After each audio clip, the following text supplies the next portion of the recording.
बिस्मिल्लाहिर्रहमानिर्रहीम। अस्सलाम वालेकुम। टॉक एट 7 के साथ मैं हूँ एतजाज़ नकी और मेरे साथ मौजूद हैं सज्जाद तरीन साहब। नाज़रीन, आज के प्रोग्राम में सबसे पहले तो जिक्र करेंगे कि चेयरमैन सेनेट के हवाले से जो जोड़ तोड़ का सिलसिला जारी है गुज़िश्ता कई रोज़ से, आज उसमें एक अहम पेशरफ्त ये भी सामने आई है कि जो डिप्टी चेयरमैन सेनेट की सीट के हवाले से नाम का इंतखाब था वो PDM ने भी ऐलान कर दिया। JUIFA के अब्दुल गफूर हैदरी साहब होंगे और PDM के साथ साथ PTI हुकूमत ने भी बिलखसूस सादिक संजरानी साहब ने भी JUIF को अब्दुल गफूर हैदरी साहब को ऑफ़र की है डिप्टी चेयरमैन सेनेट के हवाले से। तो उसका भी जिक्र करेंगे कि दोनों जानिब से उनको ज़ाहिर है PDM में तो वो ख़ुद हैं और हुकूमत ये ऑफ़र करवा रही है, तो ये सूरत हाल क्या बनने जा रही है। इसके साथ साथ आज वज़ीर आज़म ने अपने पार्टी के सीनियर रहनुमाओं से और सीनियर वज़रा से मुलाकातें की हैं और वज़ीर आला पंजाब से पहले उन्होंने 1-on-1 मुलाकात की और फिर उसके बाद जब सीनियर वज़रा की मुलाकातें हुई तो उसमें भी वो मौजूद थे। और आज जो पार्टी के सीनियर रहनुमाओं के साथ उनकी मुलाकात रही है उसमें पंजाब का मामला और मुमकिन तहरीक अदम एतमाद के मामले पर भी गौर व खौज़ किया गया है, तो इसका भी जिक्र करेंगे। और इसके अलावा कुछ अहम फैसले किए गए हैं जिसमें स्टेट बैंक का तरमीमी बिल 2021 जो है वो सामने लाया गया है और उसमें गवर्नर स्टेट बैंक की मुद्दत जो है वो 5 साल कर दी गई है। और फिर ये भी कहा गया, हाफिज़ शेख साहब ने प्रेस कॉन्फ्रेंस करते हुए बताया कि पार्लियामेंट को जो गवर्नर स्टेट बैंक है जवाबदेह होगा। और इसके अलावा कुछ अहम तरामीम की गई हैं तो उसका भी जिक्र करेंगे। इसके साथ साथ दीगर कुछ अहम फैसले मुल्क में महंगाई के कम करने के हवाले से, टैक्स इस्लाहात के हवाले से किए गए हैं। गैस पाइपलाइन बखसूस रूस के साथ एक मुआहदे के हवाले से बात की गई है, उसका भी जिक्र करेंगे। और फिर जो कोरोना की इस वक्त बढ़ती हुई सूरत हाल है उसको भी आज प्रोग्राम का हिस्सा बनाएंगे। सज्जाद तरीन साहब, सबसे पहले तो सेनेट इलेक्शन के मामले को लेकर जोड़ तोड़ का जो सिलसिला जारी है, अब्दुल गफूर हैदरी साहब क्या ऐसी शख्सियत हैं या JUIFA से हुकूमत को भी मोहब्बत हो गई है और PDM में तो वो हैं ही हैं कि अब्दुल गफूर हैदरी साहब को दोनों जानिब से ऑफ़र आ रही है। ऑफ़र क्या, PDM ने तो नामजद करना ही था डिप्टी चेयरमैन, लेकिन हुकूमत भी ऑफ़र करवा रही है। अब आप ये देखें नकी साहब कि 2 रोज़ पहले जब प्राइम मिनिस्टर इमरान खान ने कौमी असम्बली में एतमाद का वोट लिया तो उन्होंने जो ख़िताब किया वो ख़िताब आपने यकीनन सुना होगा। उसमें इखलाकियात और इखलाकी बुलंदी के जो उन्होंने दर्स दिए वो आसमान को छू रहे थे। वो पता नहीं किसी ऐसी स्टेट का जिक्र कर रहे थे और अपने आप को ऐसा साबित कर रहे थे जैसे वो दुनिया के सबसे कोई अकेले और अनोखे हुक्मरान हैं। और आपने सुना होगा कि इखलाकियात ये होती हैं, इखलाकियात उन सारी बातों का कि वो सारी इखलाकियात ये हैं कि आपको जो मिनिस्टर्स हैं वो और साथ आपका कैंडिडेट जो चेयरमैन सेनेट का कैंडिडेट है वो जाके गफूर हैदरी साहब के पास बैठ गए हैं। मैं तो वो अल्फाज भी नहीं दोहरा सकता जो अल्फाज मौलाना फजलुर रहमान के बारे में प्राइम मिनिस्टर ने उस दिन अपने स्पीच में कहे हैं। मौलाना फजलुर रहमान एक वाज़ेदार आदमी है, बहुत उनकी रिस्पेक्ट है, बहुत ज़माने से पॉलिटिक्स कर रहे हैं, उनके वालिद साहब भी पॉलिटिक्स करते रहे हैं और वो उन सियासी मुखालफिन को वो भी जवाब देते हैं। लेकिन जो उनके बारे में प्राइम मिनिस्टर ने गुफ्तगू की, क्या उसके बाद वो इखलाकियात की बुलंद दर्जे पे चले गए हैं कि अपने वज़रा को भी भेज रहे हैं और अपने सारे जो हैं चेयरमैन सेनेट के कैंडिडेट को भी भेज रहे हैं। और फजलुर रहमान साहब की पार्टी का वो आदमी है, PDM का आदमी है, PDM को ये चोर कहती हैं कि सारे चोर जमा हो गए। तो क्या इखलाकियात रही हैं, आप मुझे बताएं, ये क्या दर्स दे रहे हैं लोगों को? जो अपने लिए है वो सब ठीक है, सब ओके है, और जो बाकियों के लिए है वो गलत है। बल्कि ऑफर भी करवा रहे हैं, सिर्फ जाके ताउन नहीं मांगा जा रहा, ऑफर करवाई जा रही है कि आपको डिप्टी चेयरमैन सेनेट दे देंगे। तो वो मौलाना के बारे में जिस राय का आप इजहार कर रहे हैं, तो उसके बाद उनकी जमात के गफूर हैदरी साहब को डिप्टी चेयरमैन सेनेट की ऑफर करवाना, ये वाकई अखलाकियात के हवाले से आप एक जानिब तो बात करते हैं कि करप्शन से शफाफ ये सब चोर हैं, और दूसरी जानिब आप वो ऑफ़र करवा रहे हैं उन्हीं लोगों को। देखिए, मैं आपको अर्ज़ करूं, इखलाकियात का तकाजा तो ये था कि इनसे बात ही न की जाती, एक बात। दूसरी बात है कि प्राइम मिनिस्टर को उन 17 लोगों से एतमाद का वोट नहीं लेना चाहिए था जिन्होंने बकौल प्राइम मिनिस्टर के वो बिकी हैं। उन्होंने अपने अरकान पार्लियामेंट को ये कहा है कि वो बिकी हैं, वो बिकने वाले लोग हैं। तो क्या ऐसे लोगों को जो बिक गए हैं आप बुलाकर उनको NRO दे रहे हैं, उनके बारे में कोई कम कार्रवाई नहीं कर रहे हैं, और वैसे आप इखलाकियात की बहुत बात करते हैं। आज कितने दिन गुजर गए हैं, आप देखें सेनेट इलेक्शन को हुए, आप मुझे ये बताएं कि किसी एक बंदे के ख़िलाफ़ कोई इंक्वायरी हुई है? कोई इंक्वायरी नहीं हुई। इसलिए नहीं हुई कि ये जो इखलाकियात के बहुत ऊपर दर्जे पे हुकूमत और प्राइम मिनिस्टर हैं, अगर उनके ख़िलाफ़ कार्रवाई करेंगे तो इनकी हुकूमत गिर जाएगी। सही है, ठीक है। और जब आप इखलाकियात के मयार बनाते हैं ना जी, फिर आप इस बात से नहीं डरते कि हम हुकूमत गिर जाएगी कि या हम अपोजिशन में चले जाएंगे या कुछ, फिर ठीक है, असूल तो फिर असूल होता है ना जी, ठीक है। ऐसा नहीं होता कि मेरे लिए असूल और हो और आपके लिए असूल और हो। ये बात मैं समझता हूँ कि हुकूमत की जो बहुत बड़ी नाकामी हैं, उन नाकामियों में एक ये भी नाकामी है कि आप फिर उन्हीं लोगों के पास वोट मांगने चले गए हैं जिन लोगों को आप चोर, आप डाकू और पता नहीं क्या कुछ कहते रहते हैं। 2 दिन पहले मौलाना साहब के बारे में जो कुछ कहा, मेरा कहने का मतलब ये है कि ये प्राइम मिनिस्टर इमरान खान इखलाकियात के दर्स देते हैं लेकिन उस पर ख़ुद अमल नहीं करते। या तो ख़ुद अमल करें तो फिर वो साबित होता है कि जी ये उन्होंने अमल किया हुआ है कि जी आपने 20 आदमी निकाल दिए, 17 आदमी ये भी निकाल दिए। तो प्राइम मिनिस्टर मेरे ख्याल गुस्से में हैं, बहुत गुस्से में हैं। यूसुफ रज़ा गिलानी की जीत उनसे बर्दाश्त नहीं हो पा रही और यूसुफ रज़ा गिलानी की जीत मेरे ख्याल में प्राइम मिनिस्टर ये शायद समझ ही नहीं रहे थे। वो ये समझ रहे थे कि हमने जो कार्ड्स लगाए हुए हैं इसमें अपोजिशन को डिफीट हो जाएगी और गिलानी हार जाएंगे। नताइज उनके बरक्स आए हैं और मैं समझता हूँ कि नताइज उनके बरक्स आए हैं।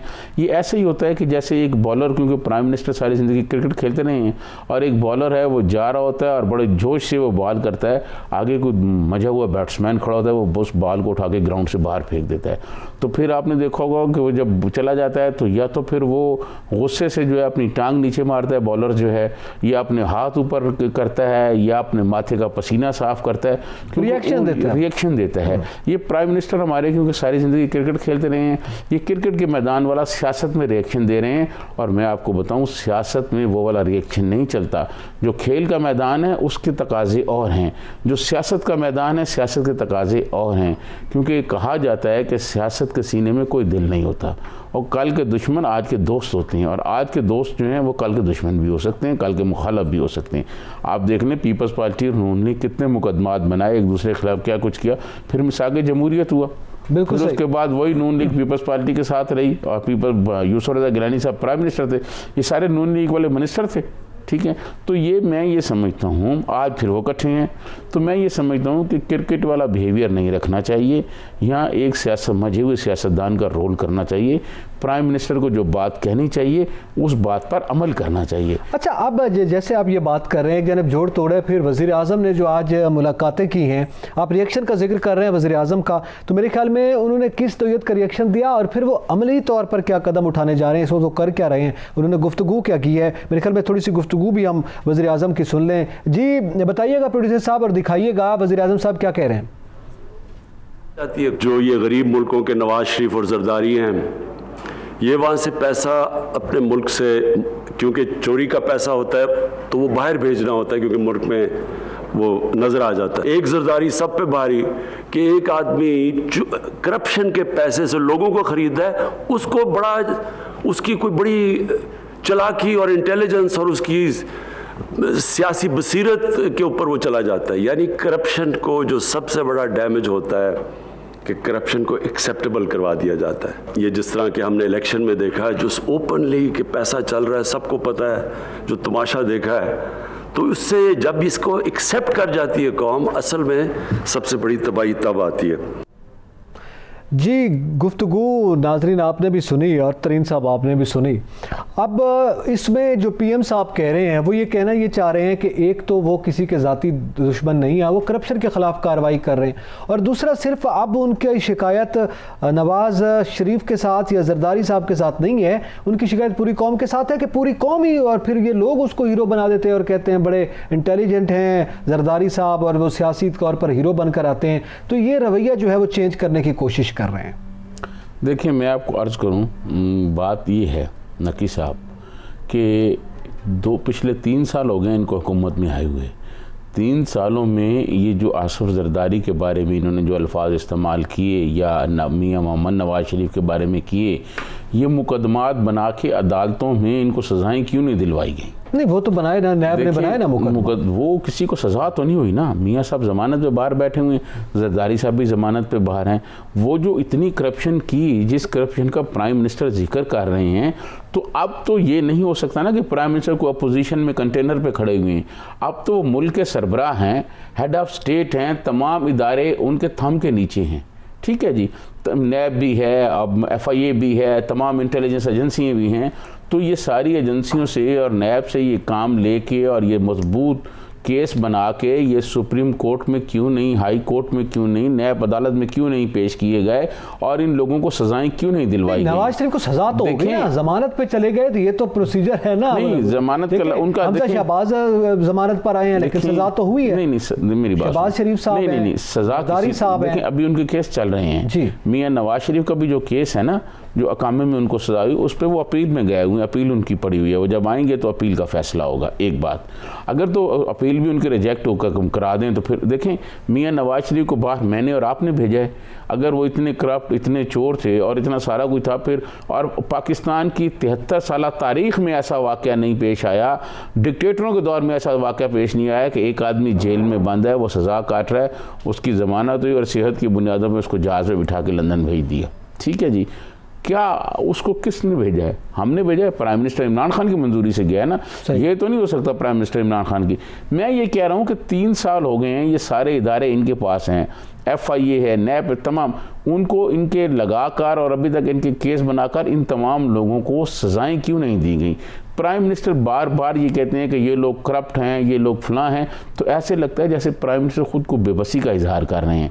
जैसे एक बेबस आदमी मेरे और आप जैसा नहीं होता, जिसको कोई बात सुनने वाला नहीं है, कोई वो नहीं, वो कहे जी फलाने करप्ट हैं, फलाने करप्ट हैं। बाबा आप तो प्राइम मिनिस्टर हैं मुल्क के, आप प्राइम मिनिस्टर हैं, आप बुलाएं FIA को, आप बुलाएं नैब वालों को, उनको कहें जी ये करप्ट हैं और ये सबूत हैं इंटेलिजेंस एजेंसियों ने दिए हुए, आप क्यों नहीं उनको गिरफ्तार करते और कोर्ट में क्यों नहीं करते?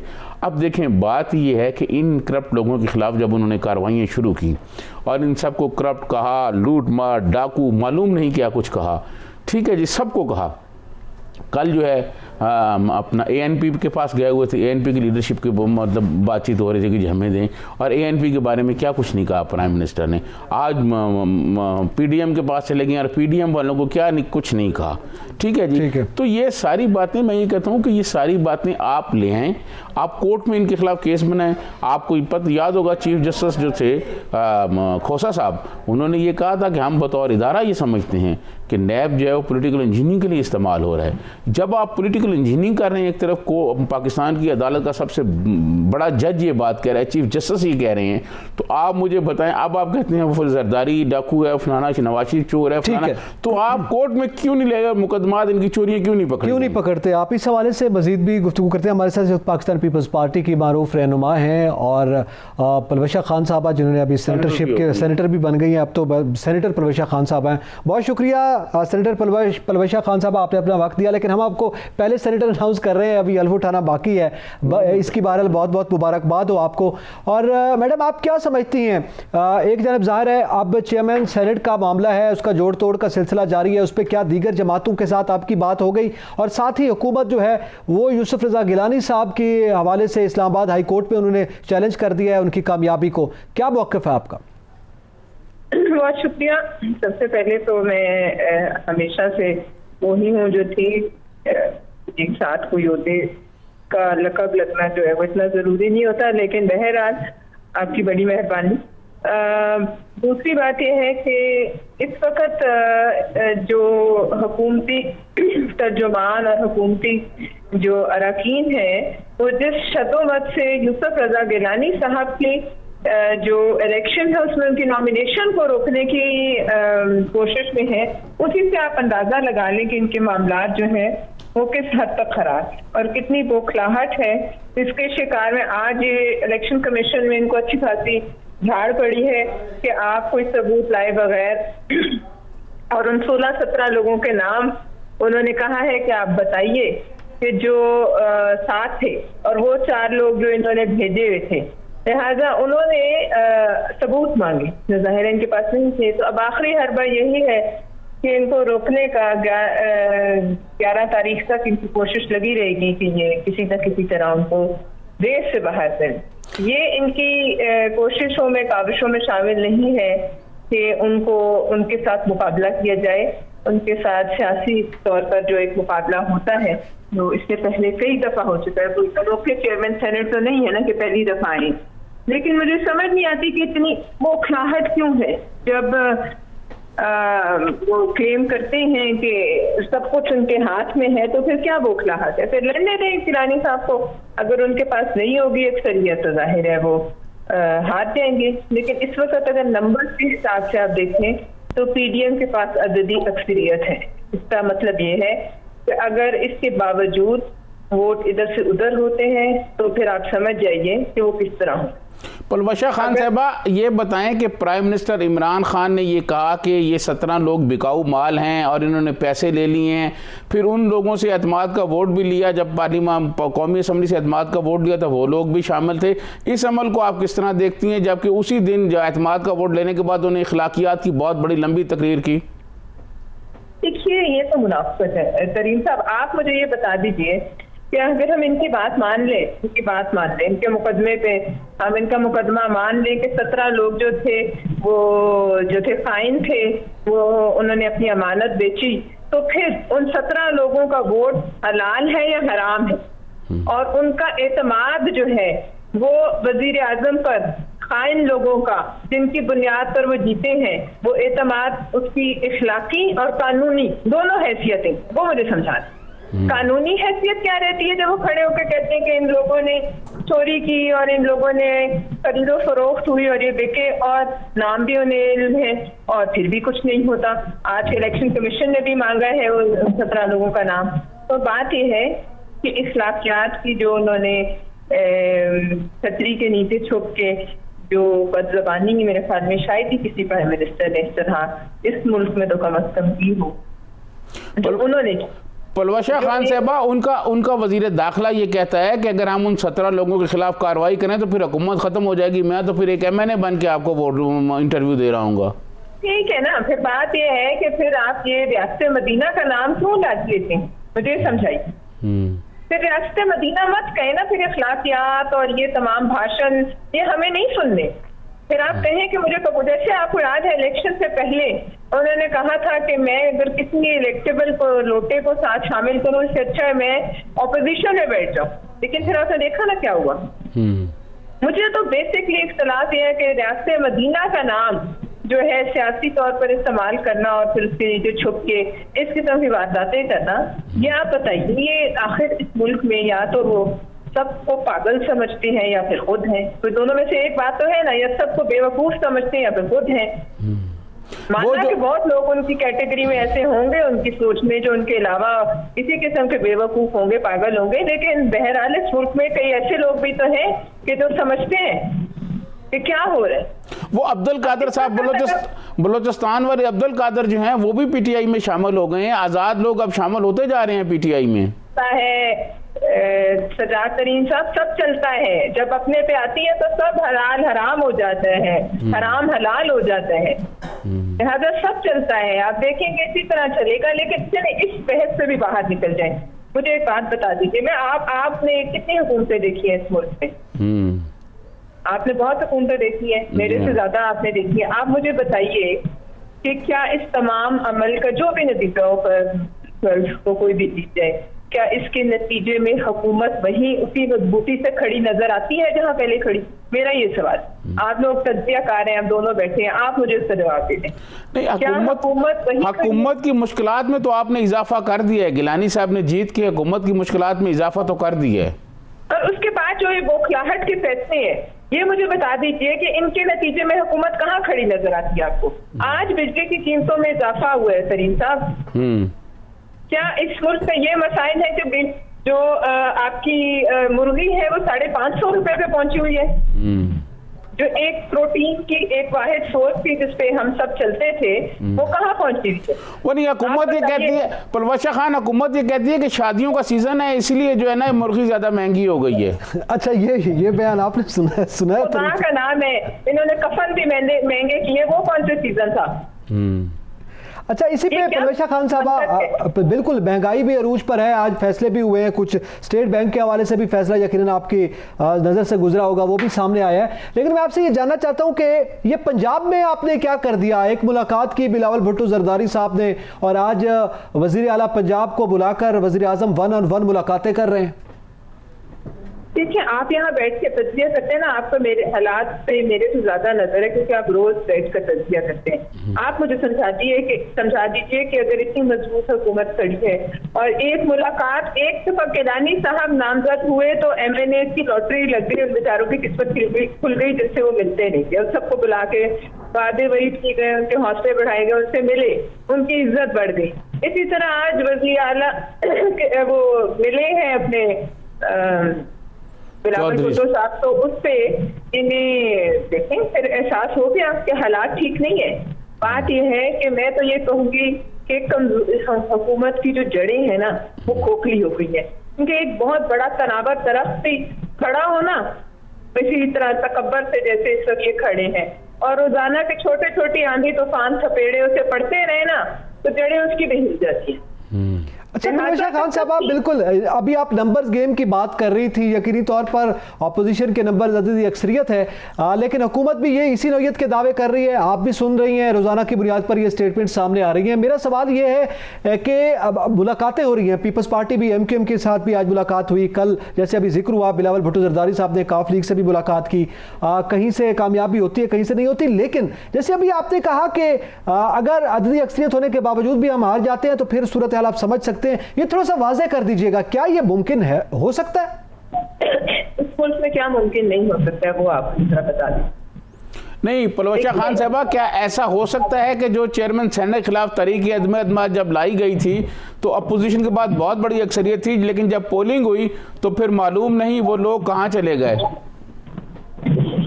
देखिए, उम्मीद तो है कि अददी अक्सरियत वाज़ेह है, सबके सामने है, जैसे हम ये कहते हैं कि हम ये उम्मीद कर रहे हैं कि हमें उससे ज्यादा वोट पड़ेंगे, लेकिन बात यह है कि अगर कोई शब खून इन्होंने मारा तो फिर उसके भी नताइज होंगे। शरीफ साहब उसके बाद 26 तारीख, आप चले और सब बातें छोड़ दीजिए, मुझे बता दीजिए कि इस मुल्क में हुकूमत का वाली वारिस कौन है, या अवाम का वाली वारिस कौन है, कौन हुकूमत कर रहे हैं? ये जो रोजाना के हिसाब से ये 15% पे महंगाई पहुंच गई है और 10 मिलियन लोग आपकी गुर्बत की लकीर के नीचे होंगे जून तक। मुझे सिर्फ ये बता दें, ये मतलब इंसान है या कोई प्लास्टिक के खिलौने हैं जिनके ऊपर हुकूमत की जा रही है? क्या इसका कोई रिपरकशन नहीं होगा? छोड़ दें सेनेट को, छोड़ दें इलेक्शंस को, इन चीजों को छोड़ दें, कोई चेयरमैन सेनेट बनता है, कौन बनता है? मुझे ये बता दीजिए कि इन मामला का क्या कोई रिपरकशन है, कोई इसका कोई आप समझते हैं कि नताइज निकलेंगे या ये ऐसे भूखे मरेंगे? बिल्कुल सही। उसके नताइज तो फिर PTM लाएगी ना लॉन्ग मार्च की शक्ल में। बहरहाल परवेशा खान साहब, बहुत शुक्रिया, आपने अपना कीमती वक्त दिया और आपसे गुफ्तगू की है। नाज़रीन, यहाँ पे वक्त तो एक ब्रेक का, हमारे साथ रहिएगा।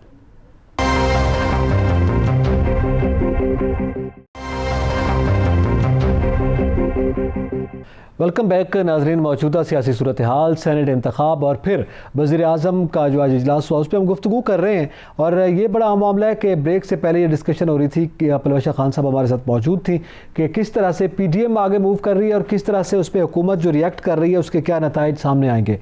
जाते जाते एक बात की परवेशा साहबा ने सजाद तरीन साहब, और वो यही थी कि आप बताएं, आप सेनेट को भी छोड़ दें, चेयरमैन सेनेट को भी छोड़ दें, जोड़ तोड़ इंतखाबात ये सब छोड़ दें, ये आम आदमी के साथ जो हो रहा है, जो महंगाई हो रही है, इसका कोई वली वारिस है? कौन इसका जवाबदेह होगा? और चूँकि वक्त हमारे पास ब्रेक उस वक्त आ गई थी तो मैं यही जवाब दे रहा था कि ये तो फिर PTM भी तो वली वारिस है ना, अपोजिशन भी तो एक वली वारिस होती है। तो लॉन्ग मार्च में अब यही महंगाई का सिलसिला चलेगा, यही नारा लगेगा? मैं आपको अर्ज़ करूँ नकी साहब के ये आज हम डिस्कस करेंगे अपने अगले हिस्से में। महंगाई बहुत ज़्यादा हो गई है, गुर्बत बहुत ज़्यादा हो गई है, बिजली की कीमतें इन्होंने बढ़ा दी हैं, वो तो बिल्कुल है, लेकिन क्या लॉन्ग मार्च में यही होगा? मेरा सवाल मैं आपको अर्ज़ करूँ कि आपको याद होगा मैंने एक नहीं कई प्रोग्रामों में कहा था कि इस हुकूमत को अपोजिशन से कोई ख़तरा नहीं, ये अगर जाएगी तो अपनी पॉलिसियों की वजह से जाएगी। इनकी पॉलिसी ऐसी हो गई हैं कि लोग परेशान हो गए हैं। अपोजिशन ने सिर्फ कॉल देनी है, लोग खुद ब खुद निकल आएंगे। क्लर्क बाहर हैं, सरकारी मुलाजम बाहर हैं। आज देखें आप लाहौर में जो है 2-3 मुख्तलिफ शोबों के लोग जो हैं सरकारी लोग, वो माल रोड पर मुजाहरे कर रहे हैं। यहाँ आपने इस्लामाबाद में देखा होगा आए रोज़ जो है वो मुजाहरे हो रहे हैं, मसाइल पैदा हो रहे हैं। तो मैं आपको अर्ज़ करूँ कि लोग बहुत परेशान। आपको याद है वज़ीर दाखिला जो हैं शेख रशीद, उन्होंने असम्बली में नहीं कहा कि जनाब प्राइम मिनिस्टर सरकारी लोग बहुत मुश्किलात का शिकार हैं, उनकी तनख्वाहें बढ़ाएं? बिल्कुल। इसका मतलब ये है कि लोग समझ रहे हैं कि सब कुछ है, लेकिन प्राइम मिनिस्टर को सब हरा हरा नज़र आ रहा है, तो क्या किया जा सकता है? बिल्कुल ठीक है। अच्छा, इसी पे हमें ज्वाइन किया है ज़ाहिद खान साहब हमारे साथ मौजूद है, एएनपी के मारूफ रहनुमा है। बहुत शुक्रिया खान साहब वक्त देने का। सर आपसे एक तो जाहिर है चेयरमैन सेनेट और डिप्टी चेयर, आज तो डिप्टी चेयरमैन सेनेट का दिन है ना, आज तो पीडीएम ने भी ऐलान कर दिया अब्दुल गफूर हैदरी साहब का, और हुकूमत भी उनको ऑफर करवा रही है। तो ये तो ऐसा लग रहा है कि दोनों जानिब से फिर सपोर्ट है गफूर हैदरी साहब को, फाइनली वही बनने जा रहे हैं। नहीं देखिए, ऐसी बात नहीं। हुकूमत के तो पागल हो चुके हैं, पता नहीं वो इक़्तिदार के हाउस में इतने गए हैं। आज आपने इमरान खान को नहीं देखा, जिस बंदे ने 70 करोड़ रुपए दिए थे और इसने अपने बंदे को उसके आगे बिठा दिया था, वो आज आके उसको गुलबंद पहना रहे और उसको पार्टी में शामिल करवा रहे, वो जो बलूचिस्तान से है। अब्दुल कादिर साहब कहते हैं करप्शन में रोकना चाहता हूँ और मैं ये जो हाउस डीलिंग होती है इसको रोक रहा है। सिंध से भी इसके बंदे ने 30 करोड़ रुपए इनके अपने लोगों ने कहा, और बलूचिस्तान की भी इतने अपने लोगों ने कहा कि इस बंदे ने 70 करोड़ रुपए लगाए हैं और उसको इमरान खान हाथ पहना रहे हैं। तो आप मुझे बता दें कि इमरान खान से दोगलेपन वाला कोई इंसान इस दुनिया में है, या ऐसे कोई झूठा इंसान कभी आया है? या इस वक्त इस वक्त वो लोग पागल हो चुके इक़्तिदार के खातिर। और देखिए वो इतने प्रेशर में है, ये प्रेशर की वजह है कि उनको कभी गफूर हैदरी साहब को ऑफर कर रहे तो कभी हमारे तरफ आ रहे तो कभी कहाँ जा रहे। जाहिर है कि ये इक़्तिदार के होश में इतने पागल हो चुके हैं कि इनको आवाम के तकलीफात है उसका कोई सरोकार नहीं है। अगर ये आवाम की तकलीफात की तरफ तवज्जो देते और उनका कोई इजारा करते तो शायद इतने मुसीबत में ना मुब्तला होते जिस तरह के आज वो इतना मुसीबत में मुब्तला है। आज अभी भी सुना कि उस दिन शेख रशीद ने तनकीद की और इस तरह खास तनकीद भी नहीं की थी। आज अभी सुन रहा था कि जी उनका जो कैबिनेट का मीटिंग था उसमें शेख रशीद को बुलाया नहीं है। तो एक इंसान अपने वजीर का भी तनकीद बर्दाश्त नहीं कर सकते, अब उससे हम क्या तनकीद कहाँ से बर्दाश्त कर लेंगे? कभी नेब को पीछे लगाते, कभी किस पे लगाते। और ये जो नेब है मुझे तो इसका समझ नहीं आता कि ये चेयरमैन कल जाएगा कहाँ? पाकिस्तान में रहेगा ना, पाकिस्तान से भागेगा तो नहीं। ये अगर उसके इतने कठपुतली बने कि वो जो कहते हैं वो करते हैं और या पोजीशन के खिलाफ हर वक्त डंडा लेके फिर रहा होता है, तो अगर आपने करप्शन रोकना है तो फिर अक्रॉस द बोर्ड करे। करप्शन के हम सब खिलाफ है, लेकिन अक्रॉस द बोर्ड। तो इस वक्त जो गफूर हैदरी साहब को ये लोग ऑफर कर रहे तो ये बुखलाहट के शिकार है, इनको कोई सरोकार इससे नहीं है। क्योंकि वो तो पीडीएम के आज कल फैसला हुआ था कि मैं खुद मीटिंग में था चेयरमैन का, लेकिन डिप्टी चेयरमैन का नहीं हुआ था और वो आज उसके लिए कमेटी बनी थी और सुबह वो कमेटी बन के सुबह फैसला कर दिया कि ये गफूर हैदरी के उसके उम्मीदवार होंगे। इंशाल्लाह उम्मीद है हम दोनों जीतेंगे, चेयरमैन भी जीतेंगे और डिप्टी चेयरमैन भी। जाहिद खान साहब, प्राइम मिनिस्टर इमरान खान जी कहते हैं कि पीडीएम में सब चोर शामिल हैं और उसमें आपकी जमात भी शामिल है पीडीएम में। फिर जब ये आपके पास आए हैं हुकूमती डेलीगेशन तो आपने उनको क्या कहा? आपने उनको, आपके लोगों ने उनको बताया नहीं कि यार आप तो हमें चोर कहते हैं, पीडीएम वालों को चोर कहते हैं, फिर हमारे पास वोट मांगने भी आ गए हैं? सज्जाद तरीन साहब, आपको हमारे पार्टी का और या हम जैसे सियासी लोग जो है वो ऐसी बातें नहीं करते हैं, वो मुनासिब नहीं होते हैं। ये तो सियासी है नहीं, ये तो जो इस तरह क्रिकेट गोले खेलते गलियों में या इस तरह के लोग हैं। अब ये हमारे घर आए थे तो वो तो मेहमान थे, हमने उनसे ये नहीं, हमसे जब बात की तो हमने कहा भाई हम तो पीडीएम का हिस्सा है। फिर हमारी पार्टी की अपनी एक उसूल है, आपको किस बुनियाद पे आप आए हैं। लेकिन जाहिर है कि जब कोई मेहमान, आपको पता है हमारे रवादारी तो है, हमारे सूबे में कभी भी ऐसा कल्चर नहीं रहा है जो अभी इन लोगों ने किया। हम हमेशा के लिए अपोजिशन में हो या कहीं भी हो, देखिए कोई खान ने जितने ज्यादा हमारे साथ की थी शायद वो किसी ने नहीं की होगी, लेकिन कभी भी वो अगर हमारी तरफ आए या हम उसकी तरफ गए तो कभी ऐसी बात नहीं हुई है। तो इसलिए कि देखिए रवादारी, सियासत में रवादारी बहुत जरूरी होती है। और अच्छा जाहिद खान साहब, आप मुझे ये बताएं कि मैंने अपनी ज़िंदगी में कई सेनेट के इलेक्शन और जनरल इलेक्शन भी देखे हैं, लोग सीटें हारते भी रहते हैं, जीतते भी रहते हैं, बड़े बड़े कदावर लोग, शख्सियात जो हैं वो इलेक्शन में हारे हैं। ये एक सीट हारने के बाद हुकूमत बिल्कुल परेशान क्यों हो गई है? इसके पीछे वजह क्या है? देखिए सज्जाद तरीन साहब, जिस तरीके से इसको लाया मतलब ये तो खुद अवाम ने मुंतखब तो नहीं किया ना। जब अवाम ने मुंतखब नहीं किया और अभी अवाम के जो अक्सरियत उसके खिलाफ है और ये देख रहे हैं कि अवाम उठ रहे हैं, तो फिर जाहिर है कि वो पागलपन उनके ऊपर सवार हो जाते हैं और उसके जो अपने इक़्तिदार की जो अपने इक़्तिदार की हवस है उसमें इतना ये मुब्तला है कि अभी उनको समझ नहीं आ रही है कि क्या कह रहे। तो मेरे ख्याल में इस वक्त ये बिल्कुल पागलपन की शिकार है और ये कोशिश करते हैं कि ये किसी न किसी से हमारी जो किश्ती है, देखे ना उस दिन जो स्पीकर ने कितना झूठ बोला कि उधर 178 तो छोड़ो 172 भी नहीं थे। आपने वो मोहसिन दाऊद की बात सुनी, वो कहते कि जी ये सारा झूठ है।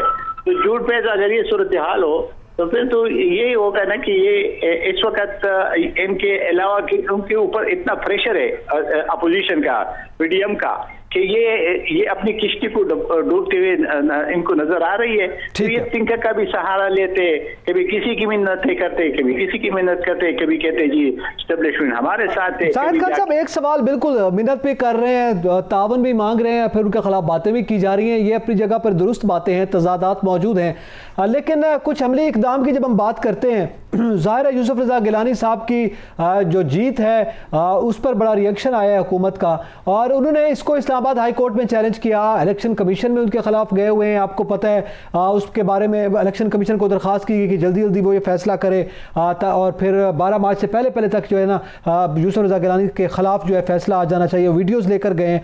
तो अब हाई कोर्ट में भी चैलेंज किया हुआ है, इस पर क्या कोई रिस्पॉन्स करेगी पीडीएम? देखिए जी, एक बात मैं बताऊं, पीडीएम इतने काम उनसे फारिग नहीं है। ये जो लोग जा रहे हैं कोर्ट्स में, ये इनको ये चाहिए कि फैसलवाड़ा का जो हाई कोर्ट ने 2 साल लटकाए रखा और अभी आखिर में कह के उसने इस्तीफा दी और अभी कहता है कि जी उसको, तो ये अपने को नहीं देते कि अपनी क्या करतूत है इन लोगों की। अभी ये डिप्टी स्पीकर बैठा हुआ है, स्टे पे बैठा हुआ है, वो इस वक्त सुप्रीम कोर्ट के स्टे पे डिप्टी स्पीकर बैठा हुआ है, इनका मेंबर है, वो तो पारे हो चुका है, मतलब 40,000 गाली ऊँट निकल आए थे। ये इनके लिए हर नाजायज जायज है और दूसरे के लिए जायज नाजायज है। तो ये करते, इससे कोई फर्क नहीं पड़ेगा। इलेक्शन कमीशन इस वक्त जो अपना एक रोल प्ले कर रहे हैं वो बिल्कुल गैर जानिबदार है, हम उसे मुतमईन है और हम समझते हैं कि इलेक्शन कमीशन को ऐसा रोल प्ले करना चाहिए जो जिस तरीके से वो प्ले कर रहे हैं, क्योंकि इस वक्त जरूरत है इस मुल्क के इदारों के पास कि ये इदारे खुद मुख्तार हो। और हम चाहते, पीडीएम चाहते यही है कि 73 कॉन्स्टिट्यूशन के अंदर जिन जिन इदारों की जो इख्तियारात है वो उसके अंदर रहते हुए अपने इख्तियारात इस्तेमाल करें। और हमारी कोशिश ये है कि हम 73 कॉन्स्टिट्यूशन इस वक्त जो पीडीएम बना हुआ है उसका और कोई एम नहीं है, किसी को बिटाना या किसी को उतारने की बात नहीं है। हम कहते हैं कि आईन को माना जाए और आईन के ऊपर अमल किया जाए और जो भी कुछ हो, कोई भी इदारा हो, वो आईन के मातहत हो। जाहिद खान साहब, आप मुझे ये बताएं, एक तरफ आप लॉन्ग मार्च की तैयारियां कर रहे हैं, एक तरफ आप सेनेट का चेयरमैन सेनेट की सीट जीतना चाह रहे हैं, दूसरी तरफ आप अदम एतमाद की तैयारियां कर रहे हैं, तो इस सारी सूरत हाल में हुकूमत क्या आपको फूल पेश करे? वो भी तो आप पर तनकीद करेगी, आप भी तो चारों तरफ से हमलावर हो रहे हैं। देखिए जी, हमारे पे तनकीद करना, हम तो हुकूमत का तो काम है करें, लेकिन हम ये समझते हैं कि ये बिल्कुल पागलपन न करे। इस वक्त जो आवाम की मुश्किलात है असल में ये नहीं है, सजाद तरीन साहब, मसला यही है कि ये आवाम को मुतमईन न कर सके। आवाम की मुश्किलात है, महंगाई दिन ब दिन बढ़ती जा रही, बेरोजगारी है, तो ये बेचारे वहाँ कुछ कर नहीं सकते हैं, क्योंकि जाहिर है कि आवाम देखे ना, सरकारी मुलाजिमीन सड़कों पे है, स्टूडेंट सड़कों पे है, मजदूर सड़कों पे है। तो आगे से पीडीएम जो अगर वो आवाम की नुमाइंदगी न करे और आवाम की आवाज न उठाए तो फिर अपोजिशन किस काम की है? वो सियासी पॉलिटिकल पार्टी तो होती है इस बात के लिए कि हमेशा के लिए कि वो जो आवाम की मुश्किलात है उसके लिए हुकूमत पे प्रेशर डाले, हुकूमत की दबाव डाले, लेकिन ये हुकूमत तो बेहिस है, ये तो उस तरफ तवज्जो नहीं दे रहे, उसको वक्त तो कुछ है नहीं। अभी रोज ही हर एक चीज के कीमतें बढ़ते जा रहे हैं, लोग दाल खाने से रह गए, चिकन तो दूर की बात है। तो फिर इस सूरत हाल में हुकूमत जो मौजूदा हुकूमत है उसको तो समझ नहीं आ रही है, तो इसलिए तनकीद करते। तनकीद करना कोई हमारे लिए कोई मुश्किल काम नहीं है, हम बेशक तनकीद करें, लेकिन तनकीद बर्दाश्त बर्दाश्त करे और आवाम का जो मुश्किलात है उसका इजाला करे। बहुत शुक्रिया आज़ाद खान साहब, आपने कीमती वक्त और हमसे गुफ्तगू की है बड़ी डिटेल में। आज़ाद खान साहब ने भी ये बताया है। अच्छा, इस पे ये बड़ी सूरत हाल बड़ी दिलचस्प है कि अभी जो ये इस्लामाबाद हाई कोर्ट में चैलेंज कर रहे हैं, इलेक्शन कमीशन में चैलेंज कर रहे हैं, ज़ाहिर है फतह हो चुकी अपोजिशन को इस एक सीट पर हफीज़ शेख साहब के मुकाबले में जो यूसुफ रज़ा गिलानी साहब की है, और उस पर अपोजिशन रिस्पॉन्ड भी नहीं कर रही प्रैक्टिकल मैदान में। नहीं, मैं आपको अर्ज़ करूं कि अभी तो इब्तदा है ना, अभी ये इलेक्शन कमीशन में जाएंगे। अगर इलेक्शन कमीशन को इन्होंने कोई ऐसे प्रूफ दिए जिसमें इलेक्शन कमीशन ये समझेगा कि हाँ ये ठीक है और इसकी इंक्वायरी होनी चाहिए और बातचीत आगे चलनी चाहिए, इसकी समाअत होनी चाहिए, तो वो फिर यकीनन यूसुफ रज़ा गिलानी साहब को जो है वो नोटिस करेंगे, वो आएंगे, फिर यकीनन वो अपना दिफा करेंगे। लेकिन एक बात मैं आपको बता दूं, इस सारी सूरत हाल में जो वीडियो इन्होंने हैदर गिलानी साहब की पेश की है उसमें यूसुफ रज़ा गिलानी कहीं शामिल नहीं है। तो अगर एक बेटा कोई काम करता है तो उसकी सज़ा बाप को नहीं दी जा सकती। जो बेटा काम करेगा, मिली है, इस मुल्क में मिली है, इस मुल्क के साबिक वज़ीर आज़म को मिली है, वो इस वक्त बाहर बैठे हैं। देखिए केस क्या था? देखिए मैं आपको अर्ज करूं, वो केस और तरह का था। उसमें वो बेटे के मुलाजम थे, उन्होंने तनख्वाह ली थी जो उन्होंने अपने टैक्स गोशवारों में शो नहीं की थी, ठीक है जी। उसमें बेटा इन्वॉल्व था, बाप बेटा दोनों इन्वॉल्व थे एक दूसरे के साथ। वो केस बिल्कुल मुख्तलिफ है। इसमें एक बेटा जो है अगर वो कोई काम करता है किसी बंद कमरे में किसी सड़क पर, तो वो उसके खिलाफ जो एक्शन होगा वो ऐसा नहीं है कि आप उसके बाप को पकड़ेंगे या उसके बाप के खिलाफ एक्शन तो वो जाती समझा जाएगा। वो नहीं, जो बेटा करेगा उसकी सजा बेटा भुगतेगा। वो अगर नाहिल होगा या उसमें कोई उसके खिलाफ कोई एक्शन होगा, कोई सबूत होंगे, उसमें यूसुफ रज़ा गिलानी को आप कुछ नहीं कह सकते, क्योंकि यूसुफ रज़ा गिलानी उसमें नहीं है कहीं भी शामिल। वो तो हैदर गिलानी है ना, तो हैदर गिलानी उनका बेटा है, वो अकेला बैठा हुआ है, बाकी लोग उनके पास बैठे हैं। नहीं सर, बेशक बात के लिए मांग रहा हो, लेकिन उस जोर में अब जरूरी तो नहीं है कि वो, ये तो जब डिस्कस होगा आगे इलेक्शन कानूनी उसके जो पता चलेगा तो ये मतलब देखें, जो आईनी और कानूनी अमूर के माहिरीन हैं और जो इलेक्शन रूल्स पर नज़र रखने वाले लोग हैं, उनसे जब मेरी बात हुई तो उन्होंने कहा हैदर गिलानी के खिलाफ जो अगर एक्शन होगा तो होना चाहिए, अगर उन्होंने कहीं गिल्टी की है। इसका यूसुफ रज़ा गिलानी से कोई ताल्लुक नहीं है। हुकूमत को यूसुफ रज़ा गिलानी का मैदान में, पॉलिटिकल मैदान में मुकाबला करने पड़ेगा। और जैसे हुकूमती लोग निकल पड़े हैं, अब अपोजिशन के पास भी चले गए, इधर भी चले गए हैं, उधर भी चले गए हैं, तो मैं ये समझता हूँ कि वो कोशिशें कर रहे हैं। लेकिन अगर उनको कहीं गैबी मदद ना हुई तो सादक संजरानी साहब का जीतने का कोई इम्कान नहीं है।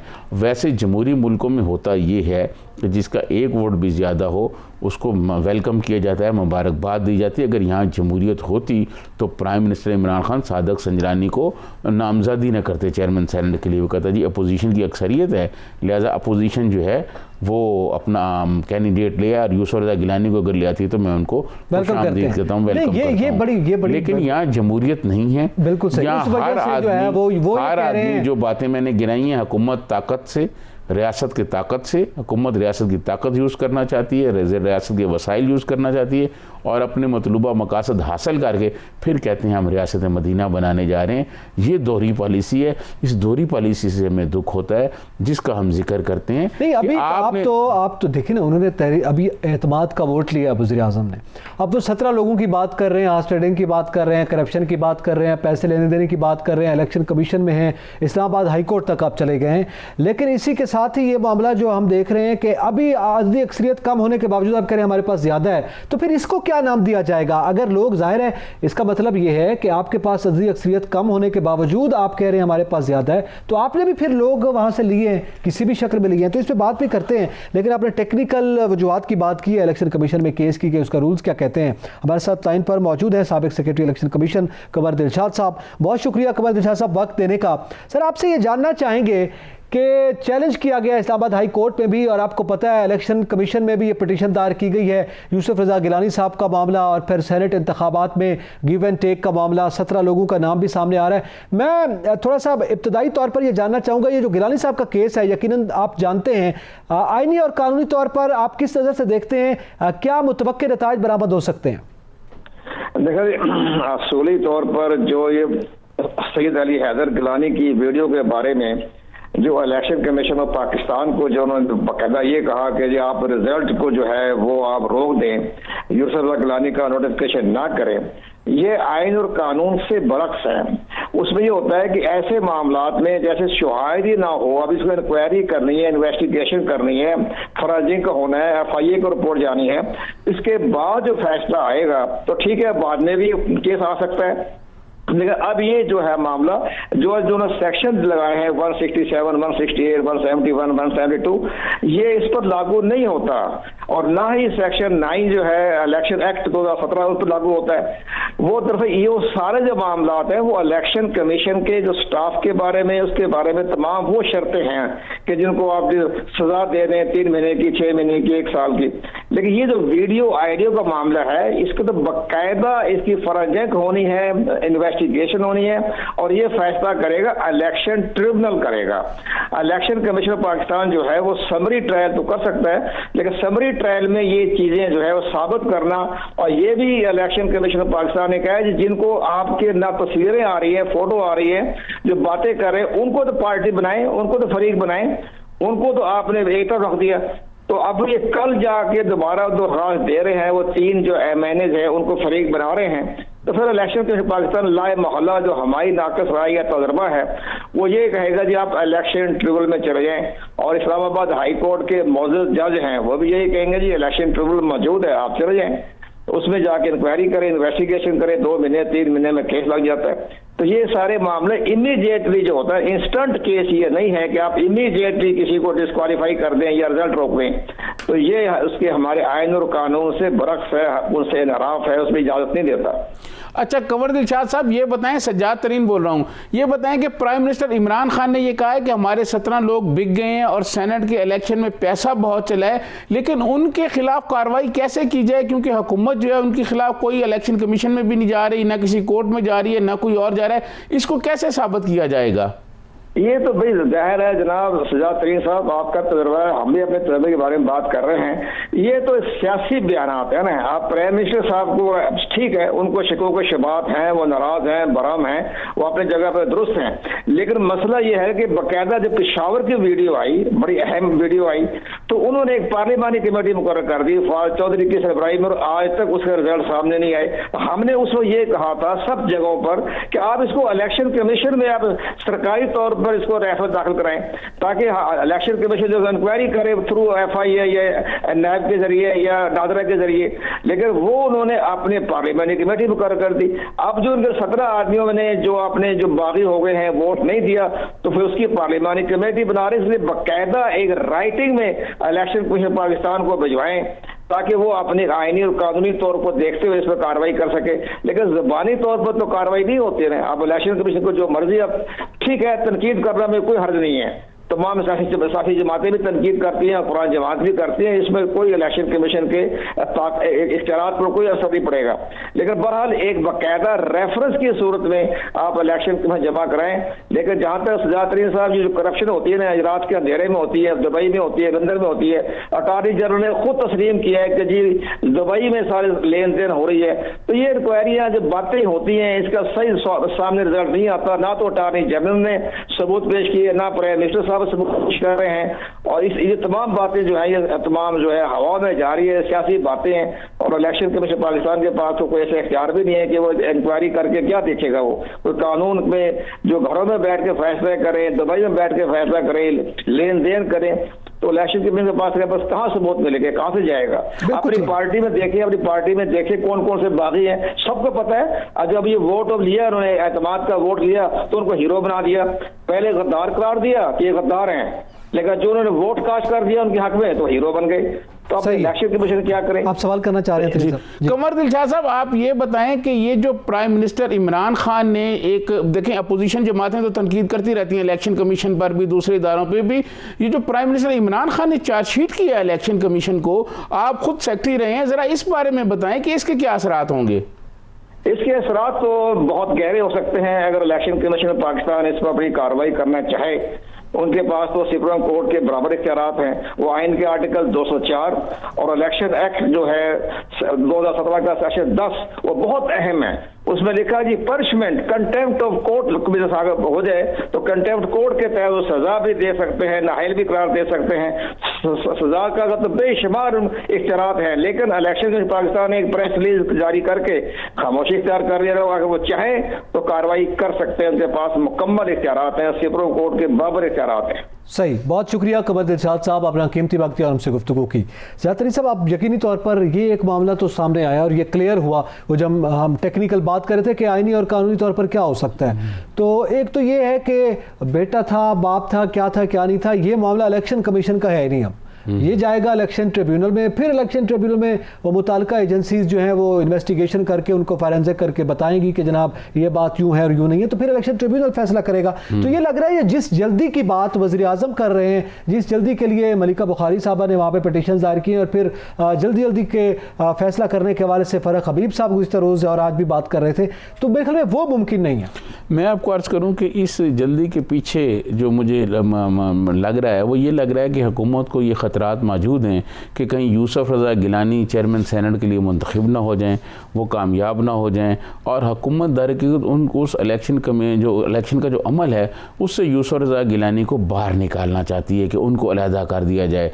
जब वीडियो आई तो बहुत सारे लोगों ने ये कहा जी अब उनको नहीं लड़ना चाहिए इलेक्शन। आज तो सिबली फराज ने ये कहा कि अगर मैं ये काम करता तो शायद अहमद फराज जिंदा होता तो वो शायद मुझे आग कर देता। तो मेरा कहने का मकसद ये है कि ये इतना प्रेशर और इतना जो हुकूमत को डर और खौफ लग रहा है, उससे मुझे लग रहा है कि यूसुफ रज़ा गिलानी शायद उसके कदम जो हैं गिलानी साहब के वो कोई कामयाबी की तरफ बढ़ रहे हैं। बिल्कुल सही है। वो आपने शिबली फराज साहब की बात की है, लाइटर नोट पे पीटीआई ज्वाइन करने पे क्या कहते हैं बस वो फिर कुछ और ही होता, क्योंकि उनकी सारी ज़िंदगी आपके भी सामने हमारे सामने है और एक जिद्दोजहद भी उनके सामने, उनका कलाम जो है वो इसी हवाले से सामने है। चादरी साहब, प्रोग्राम का वक्त जो अख्ताम पजीर हुआ है, लेकिन वो जो फैसले कुछ स्टेट बैंक और उसके हुए हैं मेरे ख्याल में आइंदा रोज़ उसको भी ज़रूर हम डिस्कस करेंगे। नाज़रीन, इसी के साथ ही एतजाज़ नकीर सजाद तरीन को इजाज़त दीजिए। अल्लाह हाफ़िज़।